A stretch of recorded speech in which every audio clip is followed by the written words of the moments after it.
જય શ્રી કૃષ્ણ ફ્રેન્ડ્સ, કેમ છો? આજે બની રહી છે ગુલાબપુરી. ગુલાબપુરી બનાવવા માટે મેં અહીંયા ઘઉંનો ઝીણો લોટ લીધેલો છે. એમાં આપણે સ્વાદ પ્રમાણે મીઠું, હિંગ અને અજમો અને જીરું આટલી વસ્તુઓથી જ બને છે. અજમાને અને જીરુંને આવી રીતે હાથથી મસળી અને આપણે એડ કરી દઈશું. અને આ બે વસ્તુ એડ થઈ ગયા બાદ આપણે એમાં મોણ એડ કરીશું. મોણ છે ને ઘી બી આવી રીતે ગરમ કરી એડ કર્યું છે અને તેલ બી થોડું ગરમ થાય ને પછી એડ કરવાનું છે. તો જો તમને વધારે ગરમ નહીં કરવાનું પણ થોડું એવું વોર્મ હોવું જોઈએ. હવે આપણે એને હાથથી થોડું પકડીએ ને તો થોડું દજાય એ ટાઈપનું. હવે આને આપણે સારી રીતે મિક્સ કરી દઈશું. એકવાર જો મોણ સારી રીતે મિક્સ થઈ જાય ને પછી આપણે એનો લોટ બાંધીશું. અને આ લોટ છે ને એ તમારે રોટલી કરતાં થોડો એવો ટાઈટ જ રાખવાનો છે. પરોઠા કરતાં ઢીલો અને રોટલી કરતાં ટાઈટ એ રીતેની મીડિયમ કન્સિસ્ટન્સીવાળો લોટ બાંધવાનો છે. અને આ લોટ છે ને એને તમારે વણવા માટે અટામણ લઈને જ વણવાનું છે. તો તમે થોડો ઢીલો લોટ હશે ને રોટલી જેવો તો પણ એ ચાલશે. હવે આપણો લોટ બંધાઈ ગયો છે તો આપણે એને અડધોથી પોણો કલાક માટે રેસ્ટ ઉપર રાખી દઈશું.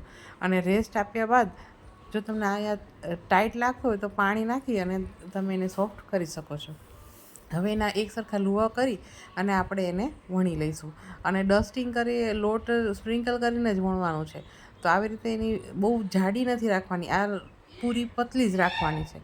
પતલી પૂરીઓ વણી અને પછી એને છે ને આવી રીતે કટ કરી લઈશું.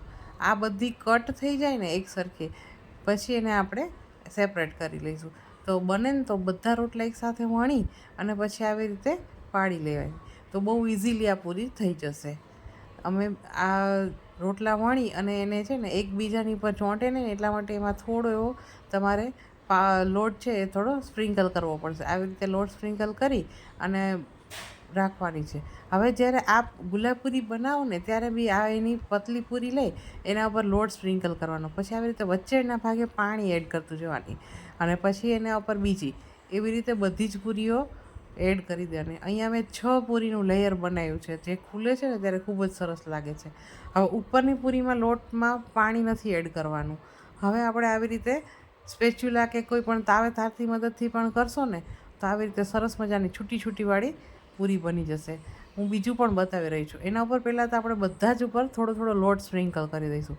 તમે લોટ એટલે સ્પ્રિંકલ કરવાનો છે કે જ્યારે એ તમે પડ છે ને એકદમ સરસ મજાના તેલમાં જાય ને એટલે છૂટા પડે એટલા માટે.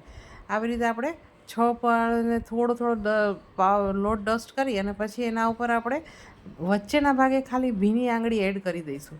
આવી રીતે વચ્ચે એક એક ભીની આંગળી એડ કરતા જઈએ અને બીજી પૂરી ઉપર મૂકીશું. આવી રીતે આપણે 6 લેયર બનાવશું. અને ઉપરની પૂરીમાં આપણે પાણી એડ નહીં કરીએ અને વચ્ચેથી પ્રેસ કરી દેશો ને એટલે સરસ મજાનો એવો આપણો ગુલાબ જેવો શેપ આવી જશે. તમે જોઈ શકો છો એકદમ મસ્ત કળી જેવું થઈ જાય છે. તો આ રીતે બધી પૂરી વણી અને આપણે એને ફ્રાય કરી લઈશું. અને આને ફ્રાય કરતી વખતે તેલ છે ને મીડિયમ ગરમ થયેલું હોય અને પછી એને સ્લો ફ્લેમ પર જ તમારે ફ્રાય કરવી પડશે. કારણ કે નહીં તો વચ્ચેના ભાગે કાચી રહી શકે છે. એટલા માટે આને સ્લો ફ્લેમ પર એકદમ હળવેકથી, એટલે આ પૂરી થતાં થોડી વાર લાગશે, તમારે એકદમ ઇઝીલી નહીં થાય. અને જો તમે મીડિયમ પેલી કરશો ને મીડિયમ ફ્લેમ પર ગરમ કરીને એડ કરી દેશો ને તો એકદમ લાલ બી નહીં જાય અને બરાબર પ્રોપર કૂક થઈ જાય ને ત્યાં સુધી તમારે એને રાખવી પડશે. તો એક બેચતા લગભગ મને એમાં 10થી 11 મિનિટ જેવો ટાઈમ લાગેલો છે. આવી રીતે વચ્ચેના ભાગે પણ એકદમ સરસ કૂક થઈ જાય છે. તો બધી જ પૂરીઓ આપણી તો તૈયાર છે. આજની આપણી ગુલાબપુરી કેવી લાગી મારી આજની રેસીપી કમેન્ટ જરૂર કરજો. Thank you so much for watching my videos.